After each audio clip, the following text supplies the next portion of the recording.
যখন সিরিয়াল থেকে সরে এলে, ইউটিউবটা একটা সাংঘাতিক জায়গা। সিরিয়াল থেকে আমি সরে মানে আসতে বাধ্য হয়েছি। কেন? অ্যাকচুয়ালি আমরা যখন কাজ করতাম তখন অবশ্যই কোনো শিফটের ব্যাপার ছিল না, প্রচুর খেটে আমরা কাজ এটা করেছি ওই সময়টা যখন 14 ঘন্টা হয়নি। হ্যাঁ। কারেক্ট। এখন যেমন অনেক ভীষণ একটা শিডিউলে এখন শুটিং বেঁধে দেওয়া হয়েছে, এত নিউ কামার্স এসে গেছে এবং এটা অন এয়ার বলাটা হয়তো উচিত কম্পিটিশন নয়। Is very high. না, বলতেই পারো, Competition-এর কোনো চাপ চেয়েও নেই। না মানে সেই রেসপেক্টের জায়গাটা চলে যাচ্ছে কিভাবে, মানে সামহাও মানে একটা লামসাম এক্সাম্পল দিয়ে বোঝাচ্ছি, হয়তো আমরা এক সময় কাজ করতাম, সামহাও আমি সারা মাস খেটে 8,000 টাকা পাচ্ছি, এখন সেটা বার্গেনিং শুরু হয় 2,500 টাকা থেকে।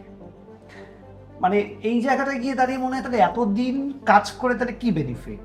আমি 2 বছর 1 বছর অফ হতেই পারি মেগা থেকে, আমার ইচ্ছে করছে এখন সিরিয়াল করতে, আমি অফ নিতেই পারি, আমি অন্য কিছু ডিফারেন্ট ওয়েতে ট্রাই করতে চাই, আবার যখন ভালো সুযোগ পাবো মেগাতে ডেফিনেটলি ব্যাক করবো। বাট যখন ব্যাক করার চেষ্টা চলে তখন তোমার তো নিউ ফেস, তাহলে এত বছর কাজ করলাম কি করে নিউ ফেস?